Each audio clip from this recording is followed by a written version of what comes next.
Hey, what's up, everybody? This is episode 397. You know what I'm saying? Very special episode. We got the homie Snake Lucci returning, and this time, you know what I'm saying, he brought King ISO with him. So we're going to get off into this interview here in a few minutes. Those of you who don't know Snake Lucci, he's been on the show a couple times, actually. Go check out the archive at UGSforlife.com. He's been on a few shows, man. As far as myself, if you can't tell, I'm sick as a dog. I've been sick in about a year, and all of a sudden, bah!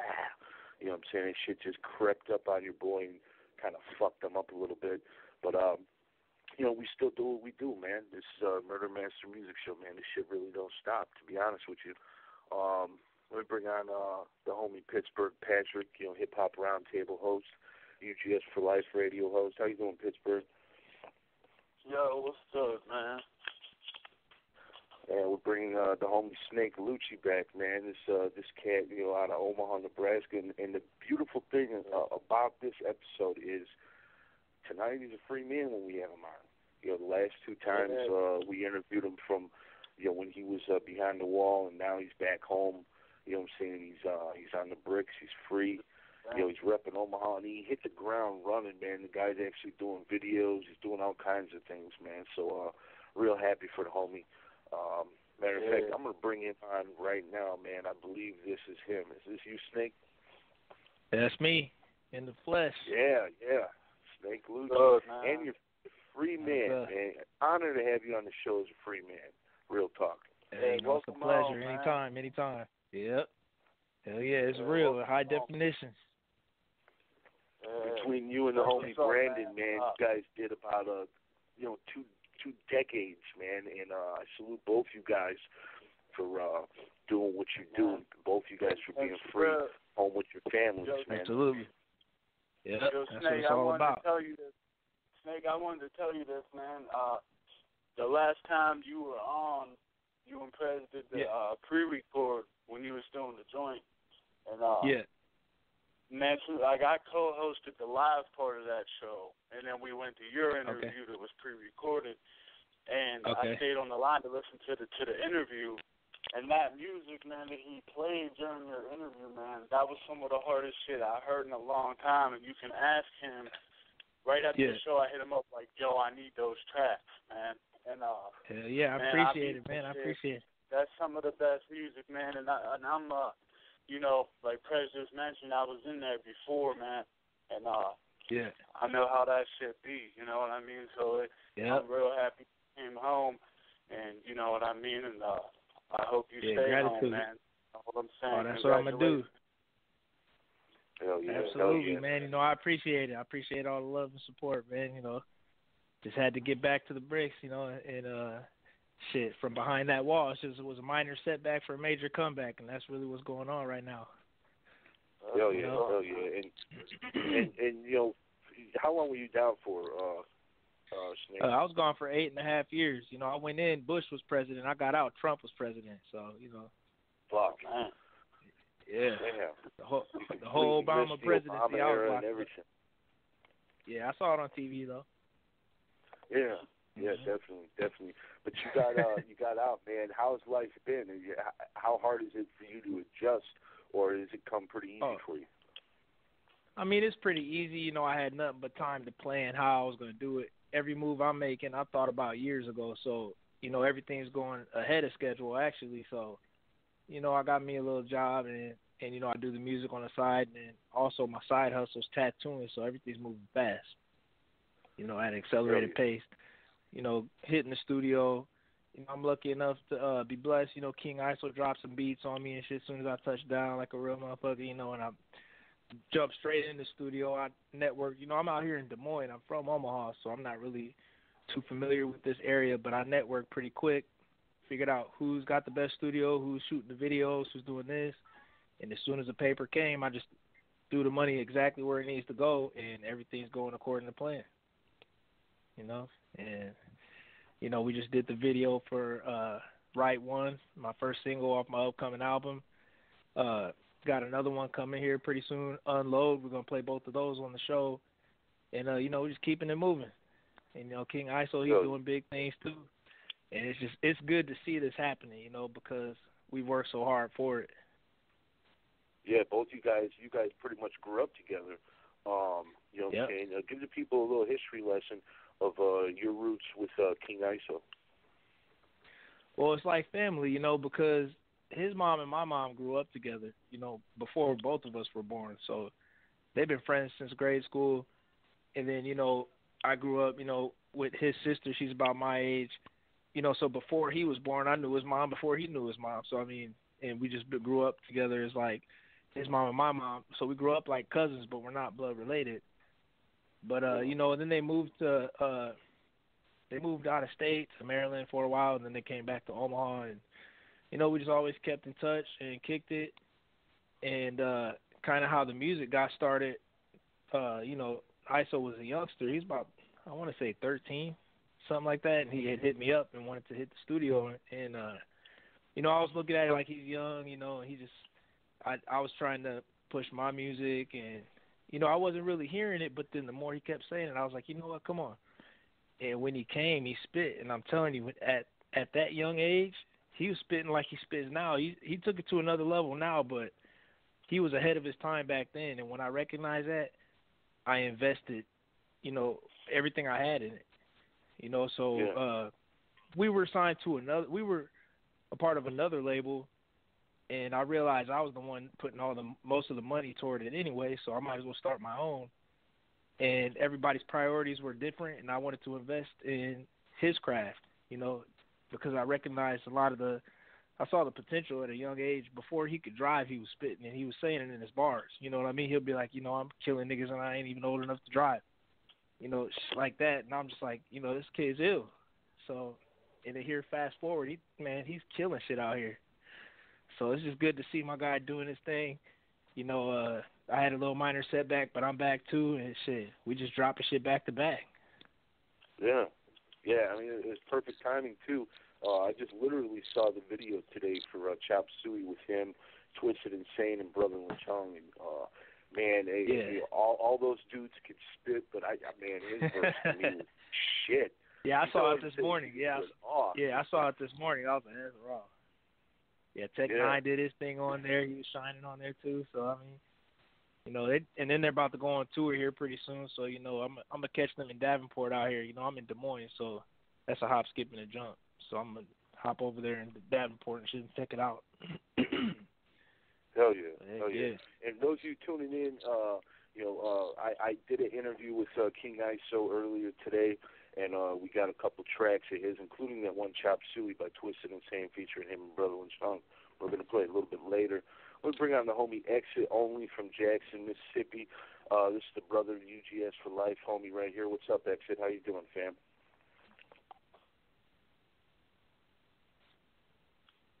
Where we at, man? Hello. That's good. What's going on with your fam? Everybody good? There he is. Yeah, we're good, brother. How you doing? Oh, great to hear, man. Number love from over here. Okay. Oh, yeah. Definitely, man. Well, we're over here, you know what I'm saying? Like I said, you know, Exit from Jackson, Pittsburgh, Patrick. I'm in the Ill State, and then you're up there in Omaha, man. For the cats that I've been knowing about the Omaha rap scene for years. It's very, very, you know what I'm saying? It's untapped market, man. There's a lot of talent up there, and the roots go deep. Yeah, it really is. And where do your roots start in Omaha? And if you can, also give the people an idea of what the sound is like over there. You know, there's different scenes going on in Omaha, I noticed.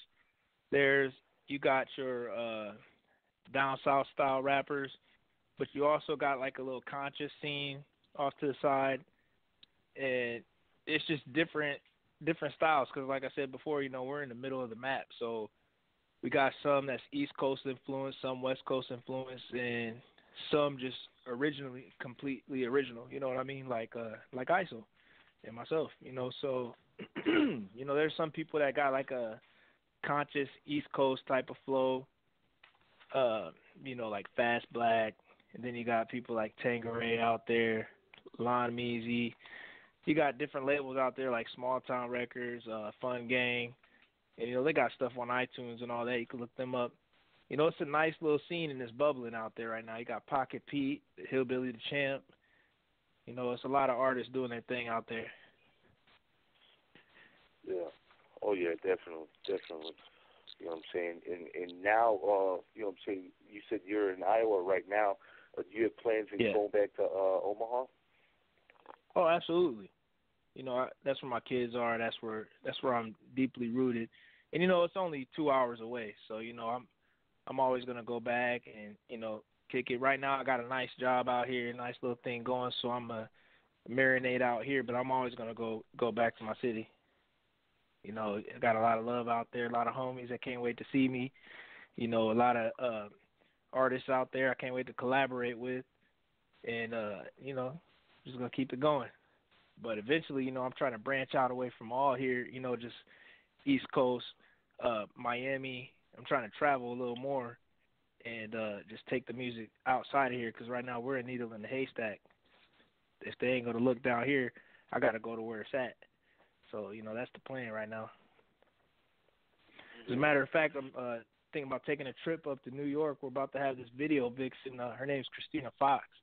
I don't know if you heard of her, but she's like a big name video vixen. She got about 80-something thousand followers. About to book her for one of the videos here coming up like the end of July or the end of June. I'm sorry. And then you know I'm working on a little flip feature here pretty soon for the Sippers. You know, so there's a lot of things going on right now. I got a couple projects coming up, so we're just making moves. Oh yeah, that's true. Snake, I wanted to ask you this, man. I remember. I remember back in the day when Tupac was in jail. He did an interview in jail, and they asked him, was he doing a lot of writing in there, like music-wise? And he's like, actually, no. It's like it's hard for me to find that in me while I'm in here. This shit just kills my spirit. So I want to ask you, like, were you able to write music? And if so, did you notice, like, was it different from when you were at home? Did you write about different shit, or did you have to be in a different mind state to write? That's a real good question right there. Actually, I've wrote boxes full of lyrics, and what's crazy is a lot of the shit that I wrote, I never even opened the box and looked at yet. And the further back it was that I wrote, it got better as it went. So stepping out, some of the more recent ones I wrote, I used in some songs, and then some I just speed wrote while I was out because all it was like a lyrical exercise, you know, to get quicker at it, better at it, different ways, use the triple syllable flows, and just different things. But at the same time, though, I'm going back, I'm going to use all that stuff. So, you know, I got about 6 albums worth of lyrics. And that's after I went through all the stuff I didn't want, you know, and threw away. That's keeping all the best stuff. And I'm telling you, it's lyrical, punchline for punchline. If you actually listen to the lyrics, it's out of this world on like a Jay-Z level. And I'm not even tooting my own horn. You can hear it for yourself. No, I believe you, man. Like I said, when I heard your music, man, instantly I had to start up with like, hey, send me the tracks real quick, man. You know what I'm saying? Like, the first track I heard, man, I was like, man, I'm in.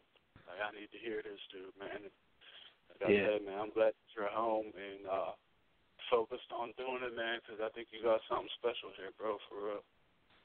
Yeah, hopefully. You know, I'm going to keep on doing what I do and shit, you know. As doors open, I'm just keep walking through them, you know. And the thing is, that interview you're talking about, a lot of that music was from some of it was from '04, '05, you know, and some of it I recorded in the penitentiary with limited beats and limited, you know, everything. So what you're going to hear in this interview is the next level because some of those beats were, you know, ISO's old beats when he was his artist name was Reality. And now he took the production to another level too. Not only does he rap, he's cold with them beats, and you'll hear the difference in that. And I feel like those are the beats that inspire me, and that's what I really kill is his beats. So I really, you know, I go through other producers for beats, but you know, it ain't nothing like an ISO beat at the end of the day. So, and you'll hear it in these tracks that we're gonna play tonight. We got Unload. And we got Right One, the first 2 singles off my upcoming album, Blackberry Kush.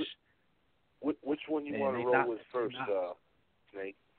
It's up to you. We can flip a coin. They both go hard to me. Definitely. Let's give them Unload first. But before we do, speaking of writing, I want to touch on this. Didn't you write a book while you were in there? I remember you telling me about that last time.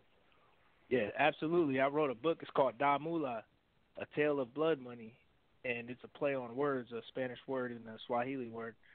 And in that book, you know, I'm gonna focus on the publishing here, like around late July. Right now, I'm focused on the music part, but I have that in the archives and it's ready. So, you know, I'm gonna flip the music money, then invest it in the publishing part, and then we're working on a documentary. But as far as the publishing, not only do I have that, I have a artist. I mean, like you know, he's a tattoo artist / you know, he does pastels and stuff, and he does Chicano art. They call him Warrior, and he's a beast. You can see that on my Instagram and on my Facebook, some of his work. I'm putting together like an urban tattoo book, and I'm publishing that too with all his work. And it's comparable to OG Abel, Mr. Cartoon, you know, some of those guys. I'd even go as far as saying better. But, you know, I'm putting that together.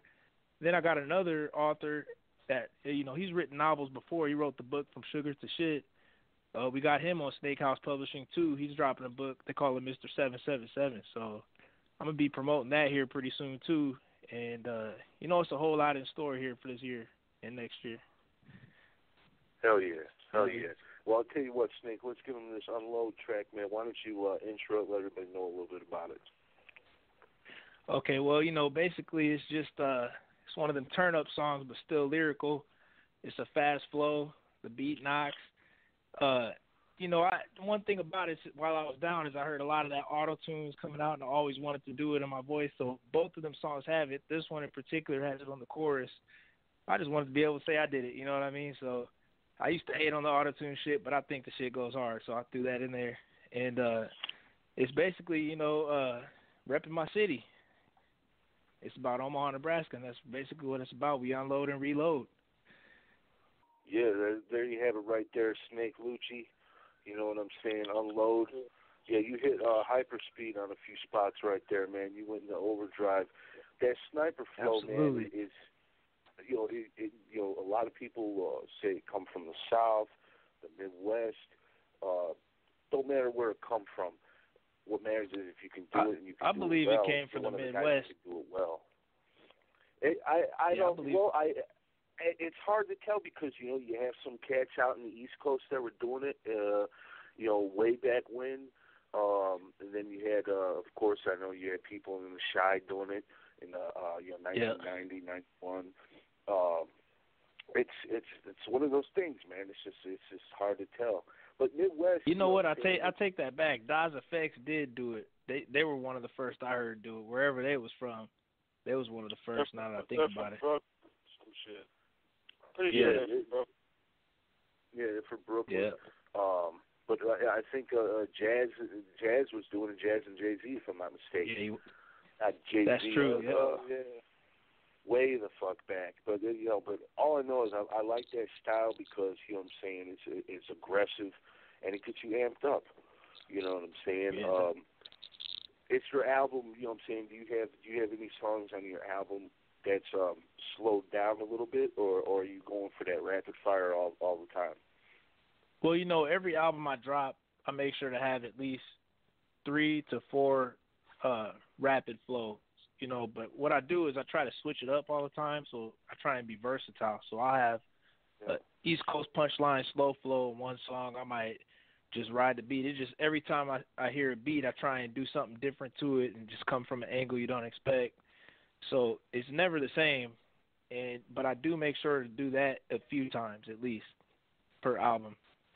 So, you know, with this one, it's going to be a few fast flows, but I wouldn't call it my signature flow, but it's something that I make sure to do just to show that I can do it, you know. But just conquering different styles and different ways of riding the beat is kind of my main objective every time I drop an album. This one in particular, I do have a slower flow one, like The Right One, and one thing I tried differently now than I have done in the past is kind of melodizing more in songs, which I did in Right One, you know, on the chorus and the first verse. So, you know, just switching it up and trying different things and experimenting and seeing what happens with it. You're doing the thing that most artists miss. You're trying to make it available for everybody. You know, and that's a good thing. It's a way to expand. You know what I'm saying? But what about, you said you're going to hit Miami and different spots. You got like any tours, any shows lined up? Well, actually, I'm working on that right now. I'm working with some promoters in different spots right now. I'm working with this guy from Papa Duck Productions as far as like the Southeast, you know, and just different areas. I got people on the East Coast I'm working with right now. But first, you know, I'm fresh out.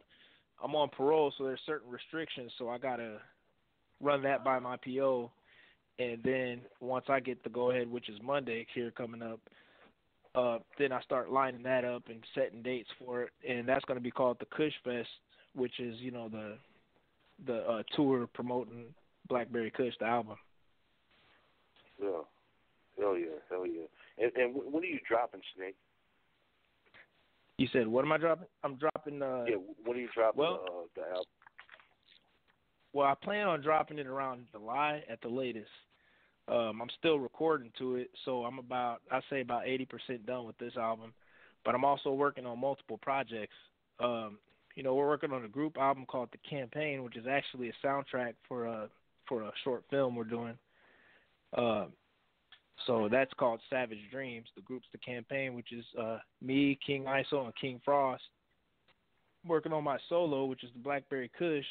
And then me and King ISO, we're dropping, it's like a mixtape, but we're dropping it like an album, and that's Dabs 2. You know, the last show I had dropped Dabs on Deck Volume 1. You know, I had C Murder on it and all that, which is available on iTunes and everywhere. And, you know, so we got Dabs 2 in the works right now, which we're planning on dropping it by next week. So wow. Right now we're waiting on the cover art. Scratch is doing that right now. Yeah. Shout out to the homie Scratch LDP, knocking out them graphics for sure. Yeah. So this is all going down real fast. I mean, you got projects lined up, books lined up. You're talking about short films. You know what I'm saying? You said you plan this step by step. You've been calculating this for some time. How much time have you put into all this, man? Because it sounds like it's working out perfectly. Well, you know what's crazy is, you know, during the time I was incarcerated, you know, 8.5 years, I planned what I was going to do and gave it a realistic time frame, but I didn't expect it. All that I'm doing now was like where I was planning to be like 5 months out. You know, I've only been out 2 months and I already dropped, you know, a single on iTunes, Spotify, everywhere. Just recorded a video about a few days ago, paid for that, you know, booking video vixens for videos and prepaid for videos already ahead of time and studio time, just recording left and right. And, you know, and the reason why it's accelerated so fast is I didn't expect my tattoo hustle to be so lucrative and so fast. But, you know, everybody wants tats.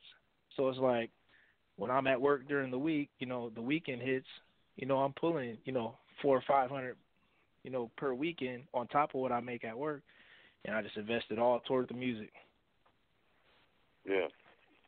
And then, you know, some of these people that are shooting the videos are throwing deals for tats too. So they're like, shit, pay me this much plus some tats. You know, so it's just everything's moving fast because the money's coming fast. But it's legit this time. You know, when I was out before, you know, I was selling cocaine, and that was super fast money. And, you know, and everything was moving fast at that point in time. But it got shut down real quick when I got incarcerated. And, you know, so I think I would have been on by now if that wasn't the case. So now I got to move in a different way. I had 1 foot in the streets, 1 foot in the music. So now I got to keep it legit as I'm, you know, doing the music, but still keeping the fast money going, just a legit hustle. And it's working. Yeah. Hell yeah. Congratulations, man, because a lot of times when cancer, you got their back against the wall, they're faced with different things. It's hard for them to crawl out of it, let alone be successful. And for you to already be achieving what you're achieving, man, my hat's off to you, real talk. But appreciate it. You know, you got a video that you shot. Tell us about the videos for the right one, right? Yeah, I shot the video for the first single from the album called Right One, The single's available everywhere right now: iTunes, Spotify, Amazon, Google Play, and I dropped that, and then we just shot the video about a week ago, and we're about to do the second part of the video actually tomorrow with a drone shot. So I just went on a little mini shopping spree for that, for the outfit changes. But it's pretty much done. We're just doing a little bonus scene. Might put a piece of Unload in there at the end of the video. You know how they'll show a video and then the beginning of another song to give you a sneak peek of that? That's kind of how this will probably be. I'm kind of just working with ideas right now, but the video for Right One is pretty much done. We're just shooting on the top of this building with the drone downtown for a little final scene, and then just kind of mix that in there. But there's actually a snippet of it on my Facebook page, and that's Mario Snake Lucci Calloway, Calloway. And the one who's filming it is Cash Gang Films. It's shout out to my guy in Memphis, as a matter of fact. He's a cold piece with that shit, and and he's gonna be shooting the one for Unload here pretty soon, and the next single after that is Dead Man. So we're just moving. Yeah, we're back here. Let's bring on the homie Brandon Patrick, Pittsburgh Patrick. Bring on Snake Lucci. Snake, how you doing, brother? Doing good. Yeah, appreciate the shout out there too, man. Much love, homie. Much love. Absolutely, yep. We actually got the homie King ISO on, man. So we might tuck that interview I did earlier back for a little bit and do a brand new one live right now. You know what I'm saying? But before we bring on the homie King ISO, man, I definitely want to. Well, we could bring him on. Why I ask you this? I didn't want to focus on it too much, but you know what I'm saying? We talked about the Tiger stuff last time you were on. Apparently, he made a song throwing shots at Omaha. Is that true? I mean, that's the stuff I've been hearing, or is that just a bunch of bullshit? No, I can't say he threw a shot at Omaha in the song, but what he did was he made comments about Omaha rappers and saying it was lucky he did a show out there, and he had this little situation where he got shot at and hit bullets hit one of his artists, Honey Cocaine, and she was talking shit about Omaha in a song before. But no, actually, I had made a song, Creepo, talking shit about him, and that's actually on iTunes too, and that shit was killing shit. I recorded that at the penitentiary, but that was for his comment about what he said about Omaha rappers, and he didn't want nobody opening up for him, and they're lucky he did a show, and I was just standing up for my city. But then he just recently released a track called Gucci Snakes, where Gucci did come out with some stuff with some snakes on it, so you would think that's what he's talking about, but in the chorus you hear him saying, "I see you snakes," and a lot of people perceive that as possible shot back. And actually in the interview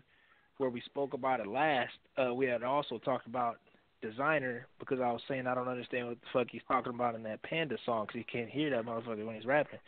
So, yeah. And it's just a coincidence that he's the one on the chorus, or he's on the song too.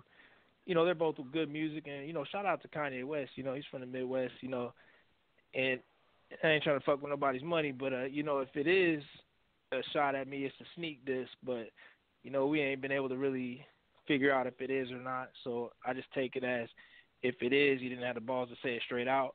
Maybe he didn't want a motherfucker to come up off his name or whatever, and that ain't even my intentions either. He said a shot about Omaha, I stuck up for my city, and that's where I left it. But if that is a shot, I have something for his ass, though. That's just where I'm at with it.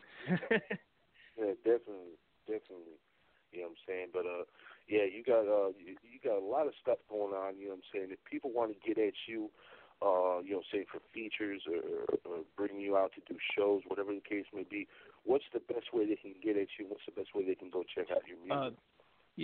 The best way to reach me is probably Instagram. I'm on there all the time, at Snake Lucci, and that's Lucci. That's the best way to reach me, or my Facebook, Mario Snake Lucci Calloway, Calloway. And they can contact me that way. As far as my music, it's available everywhere. I got music on Nat Piff. I got 2 SoundClouds, Audio Mac. I got music on iTunes. We have the Dabs on Deck Volume 1. As a matter of fact, we got a song that was remastered and remixed by what's the name, DJ Lil Sprite, and that was a song called Trust No One with me and King ISO, and that's raw as hell. So he mixed that down real good. That's out there on iTunes and everything too, and it's also going to be on his mixtape where him and Brother Lynch are hosting. It's called On Another Level. So shout out to DJ Lil Sprite too. Yeah, we've been knowing him for many years too, man. He's a hell of a producer. You know what I'm saying? He's doing his thing, and definitely shout out to him. But yeah, that's what's up, man. And now we got on the phone, we got your homie King ISO. How you doing, King ISO? I'm doing pretty good, man. How you doing? Man, real good. First and foremost, it's an honor to have you on the Murder Master Music Show, man. We've been wanting to get up with you for a minute, and glad we finally were able to do so. First, obviously, cats know you from Brain Stick. You just dropped a song, Chop Suey, with Twisted Insane and Brother Lynch Hung, which is crazy. We're going to let me hear that after a bit. But before we talk about the Brain Stick stuff, man, tell us a little bit about your history with Snake, man. He kind of broke it down for us, man, but from your perspective, man, when did you, how long have you been knowing Snake Lucci, man, and how did your musical friendship, turn into a business relationship kind of, too? Oh, most definitely, man. He's been in my life since I was a baby, you know what I mean? His mom and my mom were best friends, you know what I mean? Like, that's family. So he was there when I was born. He came out to Rhode Island where we were at. We basically grew up together, you know what I mean? He's always had me under his wing. And, we was kids, man. It was like sandbox type shit, all the way to being grown. And right before, Snake started, delving off into the hood real tough and tearing up shit in these streets like I was saying earlier. And, he caught a couple cases, and like I said, he had hit me when he was locked up one time, and he was like, check this out. I'm thinking about doing this rap shit. So he spit me a verse over the phone, and I was like, yo, that's fucking dope, you know what I mean? And after that, I was like, shit, he inspired me to try to do it, you know what I mean? So I worked at it, and eventually he got out, and he linked up with this group called the Ethnics, and he brought me along under his wing. And I was like, 13 years old, and it's been a rap ever since. He took me to the lab, and, he showed me how to break down bars, correct song format, and, how to be witty with punchlines, metaphors, and similes, and, just being dope conceptually. And after that didn't work out with them, he was like, okay, I'm going to do the Snake House record shit, and we got it popping. I learned how to produce because I think something was going on with them where the beats weren't legit, and Snake wasn't feeling that. He was like, man, we're going to go all the way legit and do our own shit. So he dipped out and was like, let's do this. And we grabbed a couple other people from the city who were dope, like the homie MCE and a couple other cats. And we just ran with it. And I produced my first album entitled The Reality Show under Snake House Records, and that's my first album that ever came out. And then we did River City. So it's been a rap since. Yeah. You guys definitely, you guys came up together. And that's a good thing, man. You guys are still doing projects together, still working together. And now, what I'm saying, Omaha, it's a city, like I was telling Snake earlier, that really never got its just due. There's a lot of talent in the city, you know what I'm saying? Why do you think you guys are getting slept on, you know what I'm saying, being right there in the middle of the map like that? Is it because there's no industry out there? What's the deal? Well, I wouldn't necessarily say slept on. What I can say is that as far as the Omaha region goes, I love my city to death, don't get me wrong, but here, due to the fact that there's not many who have, let's say, quote unquote, made it, you know what I mean? There's a lot of scrambling going on within the rap scene to people trying to cling on to different movements or different waves in order to try to be the first to pop. And this is going on in multiple local rap scenes all over the United States. I feel like here it got divided. A lot of haters. A lot. Yes, it's like it's a ton of haters. So real music will always stand out. You know what I mean? No matter what, and wherever you're at, everybody goes through it. Because I talk to people in California, I talk to people in Indianapolis, I talk to people all over the United States, and their local scenes are all the same. It's like if you don't if they're not like let's say like one of those booming places like let's say Atlanta or a New York, it's tough. So you have a lot of the hatred coming along. But see, whereas what I'm going through right now, I get love everywhere else. Like I can go to Denver and sell out a show right now. I can go to Phoenix and sell out a show right now. Like we've done tours for the past 2 years, and 400 or 500 people in the building, they're all screaming my name, and people are like, well, damn, what's going on in Omaha? I'm like, Omaha is just they haven't cleaned yet. You know what I mean? It's one of those situations. I'm not worried about it as long as this paper's coming in and I'm touring around elsewhere and it's lovely. Eventually they'll get on the way. Yeah, because you guys are there to shed light on your city. That's true. Omaha goes wherever you go. Which right now is going everywhere because you and Twisted and Insane, Brother Lynch Hung just dropped Chop Suey today. I saw the video, heard the song. It's crazy. I thought your verse was killing it. Everybody came with their A game, but I really, really liked your verse, man. How competitive is it when you get in the booth with somebody like Twisted and Insane, Brother Lynch Hung, or Tech Nine or whoever? Like, what is your creative process when you know you're going to be doing a track with one of them guys? Man, I just try to kill it. You know what I mean? We call it the Eminem factor, man. When Eminem was first coming up, he always had the fucking hardest verse. You know what I mean? Eminem made sure he stood out, and he always killed shit. So I feel like that's everybody's approach, and it's a dope thing because even Tech Nine to tell you, you know what I mean? Like I was watching a recent interview of his talking about his label. He's like, he likes to keep spitters around him because it keeps everybody on their toes. It's a friendly competition, like Snake Lucci, for instance. Like if I know I'm doing the track with him, I'm gonna bring my A game. You know what I mean? If I know I'm doing a track with a heavy hitter like Insane or Brother Lynch, I got to bring my A game. So it's like come with your best shit. Come with it makes you be a better artist. It makes you try to reach heights that you haven't reached before lyrically and musically. So it's fun, man. It's hella fun for real. Yeah. Oh yeah, definitely. You guys got that competitive nature. You know what I'm saying? Well, I'll tell you what. Let me quit talking about it. You know what I'm saying? Let's give them this track. You know what I'm saying? Chop Suey, man. Why don't you intro this for us and tell everybody about it, King Isa? Oh yeah, for sure, man. This is Chop Suey by Twisted Insane, Brother Lynch, including myself. I produced this record as well. Shout out to the homie Twisted, and we got Lynch on there, man, and the rest is history. We just dropped a video for it as well. Shout out to the homie Tech Nine for coming through, showing mad love. That's Big Bro right there, man. Check it out, man. King ISO, let's do it. Go look up the Twisted Insane featuring Brother Lynch Hung and, of course, King ISO video, Chop Suey. Very, very graphic. Very, very disgusting. I mean, that video is a straight horror movie mixed with those rabbits. You guys are sounding, you know what I'm saying, like I said, you're breaking them sound barriers. How the hell do you keep a flow like that, you know what I'm saying, and do it on a consistent basis? Was it hard for you to learn? Man, like I've always had it, you know what I mean, coming from the Midwest, growing up on people like, Twista, Do or Die, Bone Thugs and Harmony, of course, Tech.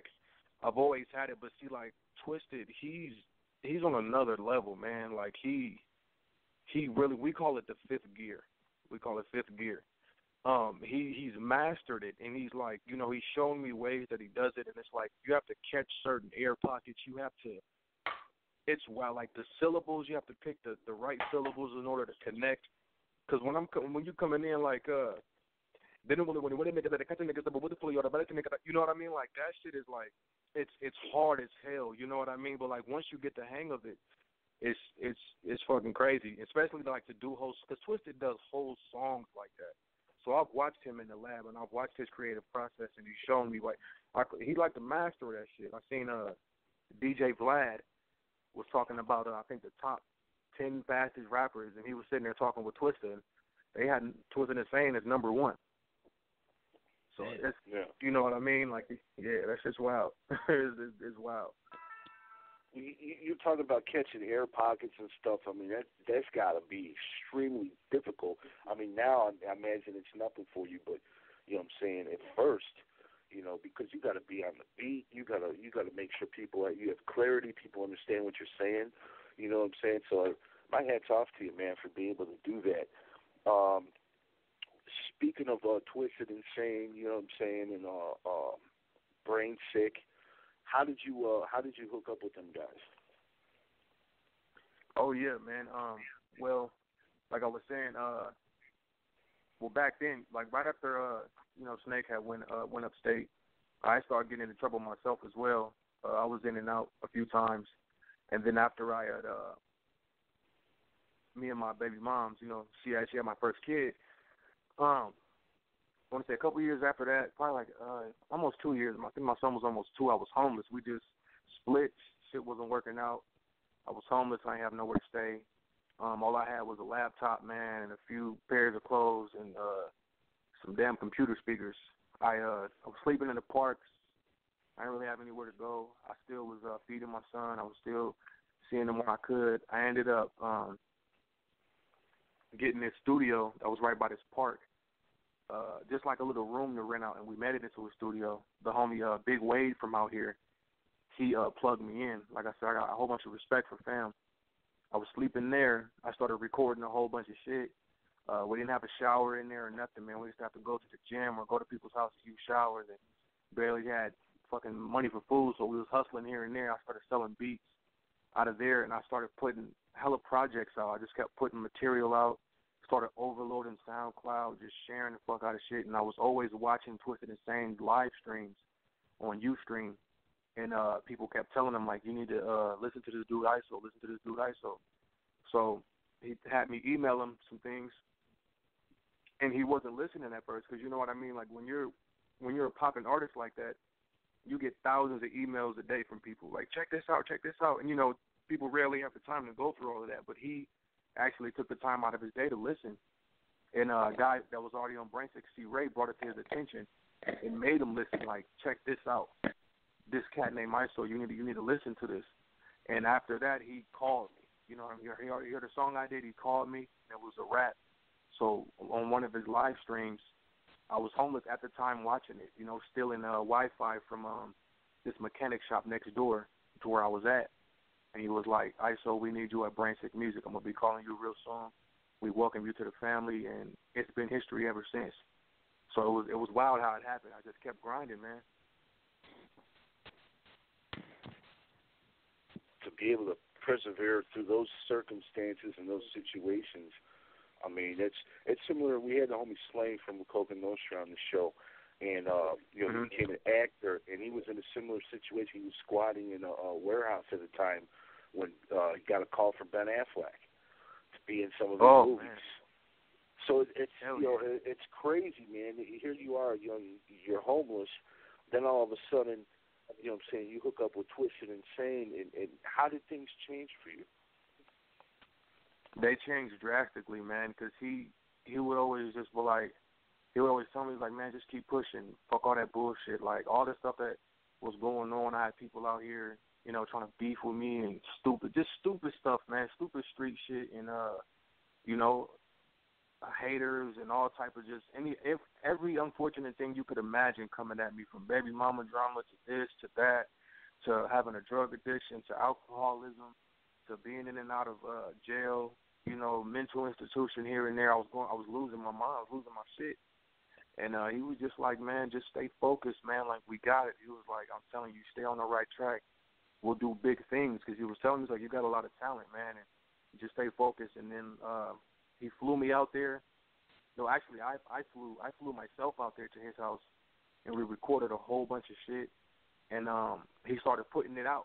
You know what I mean? He was dropping singles here and there, like, over SoundCloud, and I started getting even bigger buzz.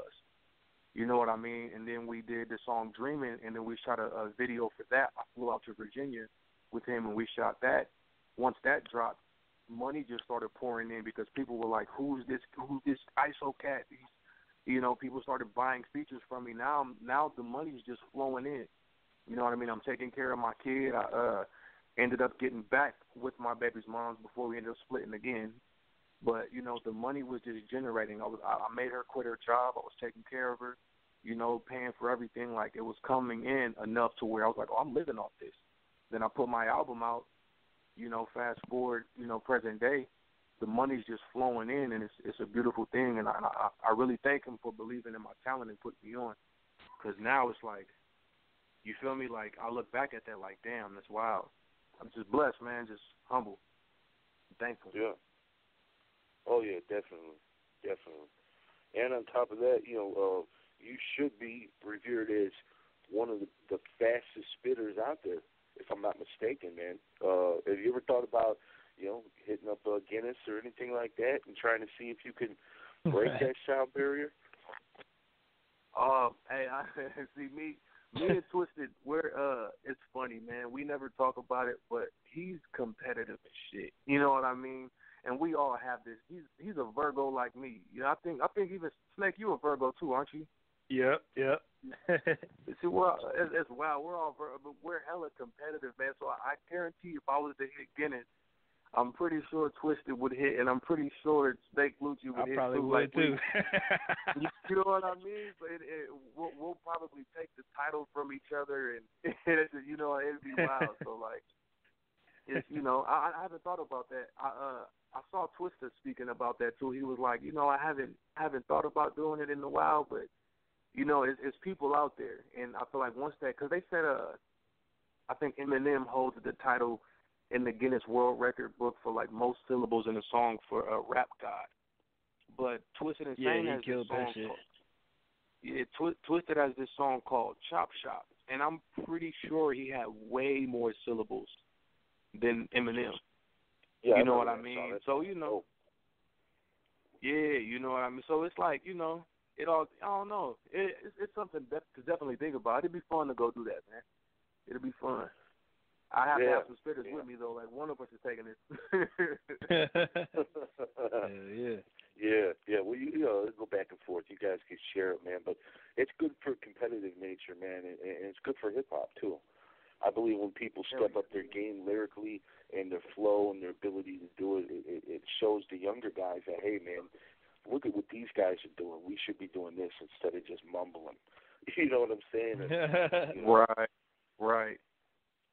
Definitely, man. They inaudible. Yeah, they talk up. Yeah, it's wild, and it's like what I'm trying to do now. Because there's always going to be a certain wave in hip hop that people don't necessarily care for. I think, let's say, early 2000s, we had what was it? The snap era.